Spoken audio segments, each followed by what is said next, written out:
शांताकारं भुजंगशयनं पद्मनाभं सुरेशं विश्वाधारं गगनसदृशं मेघवर्णं शुभांगं लक्ष्मीकान्तं कमलनयनं योगिभिर्ध्यानगम्यं वंदे विष्णु भवभयहरं सर्वलोकैकनाथं।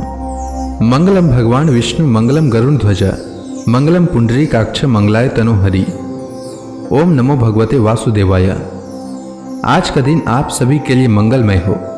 अगन मास भगवान श्री कृष्ण का सबसे प्रिय माह है। इस माह में भगवान श्री कृष्ण ने अर्जुन को गीता का ज्ञान दिया था। यही कारण है कि इस माह में भगवान श्री कृष्ण की कथाओं का श्रवण अवश्य करना चाहिए। इससे जन्म जन्मांतर के पाप कर्मों का नाश होता है और घर में सुख समृद्धि का वास होता है। साथ ही हर प्रकार के संकटों का नाश होता है। तो आइए श्रवण करते हैं मार्गशीर्ष मास की कथा का तीसरा अध्याय। श्री पराशर जी आगे बोले। विदर्भ देशांतर्गत कुंडिनपुर नामक नगर में भीमक नामक एक राजा था। उनके रुक्मी नामक पुत्र और रुक्मिणी नाम की एक सुमुखी कन्या थी। श्री कृष्ण ने रुक्मिणी की और चारुहासिनी रुक्मिणी ने श्री कृष्ण चंद्र की अभिलाषा की, किंतु भगवान श्री कृष्ण चंद्र के प्रार्थना करने पर भी उनसे द्वेष करने के कारण रुक्मी ने उन्हें रुक्मिणी न दी। महापराक्रमी भीमक ने जरासंध की प्रेरणा से रुक्मी से सहमत होकर शिशुपाल को रुक्मिणी देने का निश्चय किया। तब शिशुपाल के हितैषी जरासंध आदि संपूर्ण राजागण विवाह में सम्मिलित होने के लिए भीमक के नगर में गए। इधर बलभद्र आदि यदुवंशियों के सहित श्री कृष्ण चंद्र भी चेदी राज का विवाह उत्सव देखने के लिए कुंडिनपुर आए। तदंतर विवाह का एक दिन रहने पर अपने विपक्षियों का भार बलभद्र आदि बंधुओं को सौंपकर श्रीहरि ने उस कन्या का हरण कर लिया। तब श्रीमान पुंडरक, दंतवक्त्र, विदुरथ, शिशुपाल, जरासंध और सालु आदि राजाओं ने क्रोधित होकर श्रीहरि को मारने का महान उद्योग किया, किंतु वे सब बलराम आदि यदुश्रेष्ठों से मुठभेड़ होने पर पराजित हो गए। तब रुक्मी ने यह प्रतिज्ञा की, मैं युद्ध में कृष्ण को मारे बिना कुंडिनपुर में प्रवेश न करूंगा। कृष्ण को मारने के लिए उनका पीछा किया, किंतु श्री कृष्ण ने लीला से ही हाथी घोड़े रथ से युक्त उसकी सेनाओं को नष्ट करके उसे जीत लिया और पृथ्वी में गिरा दिया। इस प्रकार रुक्मी को युद्ध में परास्त कर श्री मधुसूदन ने राक्षस विवाह से मिली हुई रुक्मिणी का सम्यक रीति से पानी ग्रहण किया। उससे उनके कामदेव के अंश से उत्पन्न हुए वीर्यवान प्रद्युम्न जी का जन्म हुआ, जिन्हें संबरासुर हर ले गया था और फिर जिन्होंने संबरासुर का वध किया था। श्री मैत्रेय जी बोले, हे मुने, वीरवर प्रद्युम्न को संबरासुर ने कैसे हरण किया था और फिर उस महाबली संबर को प्रद्युम्न ने कैसे मारा, और जिसको पहले उसने हरण किया था उसी ने पीछे उसे किस प्रकार मार डाला। हे गुरु, मैं यह संपूर्ण प्रसंग विस्तार पूर्वक सुनना चाहता हूं। श्री पराशर जी बोले, हे मुने, काल के समान विकराल संबरासुर ने प्रद्युम्न को जन्म लेने के छठे ही दिन यह मुझे मारने वाला है ऐसा जानकर श्रुतिका गृह से हर लिया। उसको हरण करके संबरासुर ने लवण समुद्र में डाल दिया, जो तरंगमाला जनित आवर्तों से पूर्ण और बड़े भयानक मकरों का घर था। वहां फेंके गए उस बालक को एक मत्स्य ने निगल लिया, किंतु वह उसकी जठराग्नि से जलकर भी न मरा। कालांतर में कुछ मछुआरों ने उसे अन्य मछलियों के साथ अपने जाल में फंसाया और असुर श्रेष्ठ संबर को निवेदन किया। उसकी नाम मात्र की पत्नी मायावती संपूर्ण अंतःपुर की स्वामिनी थी और वह सुलक्षणा संपूर्ण सुधों का आधिपत्य करती थी।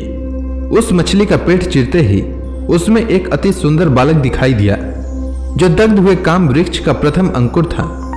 तब यह कौन है और किस प्रकार इस मछली के पेट में डाला गया? इस प्रकार अत्यंत आश्चर्यचकित हुई उस सुंदरी से देवर्षि नारद ने आकर कहा, हे सुंदर भ्रिकुटी वाली, यह संपूर्ण जगत की स्थिति और संहार करता भगवान विष्णु का पुत्र है। इसे संबरासुर ने श्रुतिका गृह से चुराकर समुद्र में फेंक दिया था।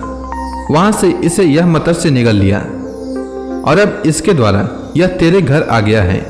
तू इस नररत्न का विश्वस्त होकर पालन कर।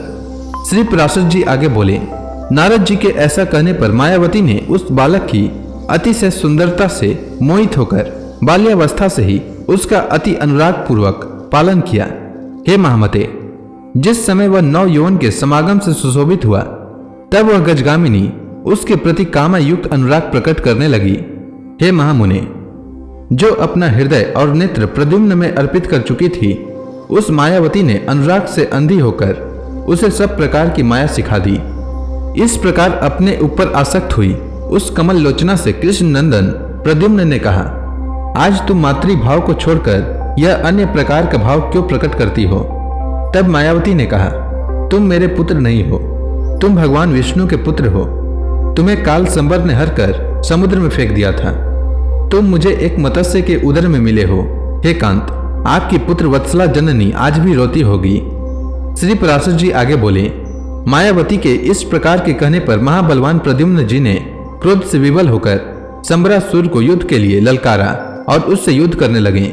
यादव श्रेष्ठ प्रद्युम्न जी ने उस दैत्य की संपूर्ण सेना मार डाली और उसकी 7 मायाओं को जीतकर स्वयं 8वीं माया का प्रयोग किया। उस माया से उन्होंने दैत्यराज काल संबर को मार डाला और मायावती के साथ उड़कर आकाश मार्ग से अपने पिता के नगर में आ गए। मायावती के सहित अंतःपुर में उतरने पर श्री कृष्ण चंद्र की रानियों ने उन्हें देखकर कृष्ण ही समझा, किंतु अनिंदिता रुक्मणी के नेत्रों में प्रेमवश आंसू भर आए और वे कहने लगी, अवश्य ही यह नव यौवन को प्राप्त हुआ किसी बड़ भागिनी का पुत्र है। यदि मेरा पुत्र प्रद्युम्न जीवित होगा तो उसकी भी यही आयु होगी। हे वत्स, तू ठीक ठीक बता, तूने किस भाग्यवती जननी को विभूषित किया है? अथवा बेटा, जैसा मुझे तेरे प्रति स्नेह हो रहा है और जैसा तेरा स्वरूप है, उससे मुझे ऐसा ही प्रतीत होता है कि तू श्रीहरि का ही पुत्र है। श्री पराशर जी बोले, इसी समय श्री कृष्ण चंद्र के साथ वहां नारद जी आ गए। उन्होंने अंतःपुर निवासिनी देवी रुक्मणी को आनंदित करते हुए कहा, हे सुब्र, यह तेरा ही पुत्र है। यह संबरासुर को मारकर आ रहा है, जिसने कि इसे बाल्यावस्था में सुति का गृह से हर लिया था। यह सती मायावती भी तेरे पुत्र की ही स्त्री है। यह संबरासुर की पत्नी नहीं है। इसका कारण सुन। पूर्व काल में कामदेव के भस्म हो जाने पर उसके पुनर्जन्म की प्रतीक्षा करती हुई इसने अपने मायामय रूप से संबरासुर को मोहित किया था। यह मतवी लोचना उस दैत्य को विहार आदि उपभोग के समय अपने अति सुंदर मायामय रूप दिखलाती रहती थी। कामदेव ने ही तेरे पुत्र से जन्म लिया है और यह सुंदरी उसकी प्रिया रति ही है। हे शोभने, यह तेरी पुत्र वधु है। इसमें तू किसी प्रकार की विपरीत शंका न कर। यह सुनकर रुक्मणी और कृष्ण को अतिशय आनंद हुआ तथा समस्त द्वारकापुरी भी साधु साधु कहने लगी। उस समय चिरकाल से खोए हुए पुत्र के साथ रुक्मणी का समागम हुआ देख द्वारकापुरी के सभी नागरिकों को बड़ा आश्चर्य हुआ। श्री पराशर जी आगे बोले, हे मैत्रेय, रुक्मणी के प्रद्युम्न के अतिरिक्त चारुदेशन, सुदेशन, वीर्यवान, चारुदेह, सुसेन, चारुगुप्त, भद्रचारु, चारुविंद, सुचारु और बलवानों में श्रेष्ठ चारु नामक पुत्र तथा चारुमती नाम की एक कन्या हुई। रुक्मणी के अतिरिक्त श्री कृष्ण चंद्र के कालिंदी मित्रविंदा, नग्नजित की पुत्री सत्या, जामवान की पुत्री काम रूपिणी रोहिणी, अति शीलवती मद्रराज सुता सुशीला भद्रा, सत्रजित की पुत्री सत्यभामा और चारु हासिनी लक्ष्मणा, ये अति सुंदरी 7 स्त्रियां और थी। इनके सिवा उनके 16,000 स्त्रियां और भी थी। महावीर प्रद्युम्न ने रुक्मी की सुंदरी कन्याओं को और उस कन्या ने भी भगवान के पुत्र प्रद्युम्न जी को स्वयंवर में ग्रहण किया। उससे प्रद्युम्न जी के अनिरुद्ध नामक एक महाबल पराक्रम संपन्न पुत्र हुआ, जो युद्ध में रुद्ध न होने वाला, बल समुद्र का तथा शत्रुओं का दमन करने वाला था। कृष्णचंद्र ने उस अनिरुद्ध के लिए भी रुक्मी की पौत्री का वरण किया और रुक्मी ने कृष्णचंद्र से ईर्ष्या रखते हुए भी अपने दोहित्र को अपनी पौत्री देना स्वीकार किया। हे द्विज, उसके विवाह में सम्मिलित होने के लिए कृष्णचंद्र के साथ बलभद्र आदि अन्य यादवगण भी रुक्मी की राजधानी भोजकट नामक नगर को गए। जब प्रद्युम्न पुत्र महात्मा अनिरुद्ध का विवाह संस्कार हो चुका तो कालिंग राज आदि राजाओं ने रुक्मी से कहा, ए बलभद्र द्यूत क्रीड़ा जानते तो है नहीं, तथापि इन्हें उसका व्यसन बहुत है, तो फिर हम इन महाबली बलराम को जुए से ही क्यों न जीत लें। श्री पराशर जी आगे बोले, तब बल के मत से उन्मत्त रुक्मी ने उन राजाओं से कहा, बहुत अच्छा, और सभा में बलराम जी के साथ द्यूत क्रीड़ा आरंभ कर दी। रुक्मी ने पहले ही दांव में बलराम जी से 1 सहस्त्र निष्क जीते तथा दूसरे दांव में 1 सहस्त्र निष्क और जीत लिए। तब बलभद्र जी ने 10,000 निष्क का एक दांव और लगाया, उसे भी पक्के जुआरी रुक्मी ने ही जीत लिया। हे द्विज, इस पर मूढ़ कलिंग राज दांत दिखाता हुआ जोर से हंसने लगा और मदोन्मत्त रुक्मी ने कहा, द्युत क्रीड़ा से अनभिज्ञ इन बलभद्र जी को मैंने हरा दिया है। एवं वृथा ही अक्ष के घमंड से अंधे होकर अक्ष कुशल पुरुषों का अपमान करते थे। इस प्रकार कलिंग राज को दांत दिखाते और रुक्मी को दुर्वाक्य कहते देख बलभद्र जी अत्यंत क्रोधित हुए। तब उन्होंने अत्यंत कुपित होकर करोड़ निष्क का दांव लगाया और रुक्मी ने भी उसे ग्रहण कर उसके निमित्त पासे फेंके। उसे बलदेव जी ने ही जीता और वे जोर से बोल उठे, मैंने जीता। इस प्रकार रुक्मी भी चिल्लाकर बोला, बलराम, असत्य बोलने से कुछ लाभ नहीं हो सकता। यह दांव भी मैंने ही जीता है। आपने इस दांव के विषय में जिक्र अवश्य किया था, किंतु मैंने उसका अनुमोदन तो नहीं किया।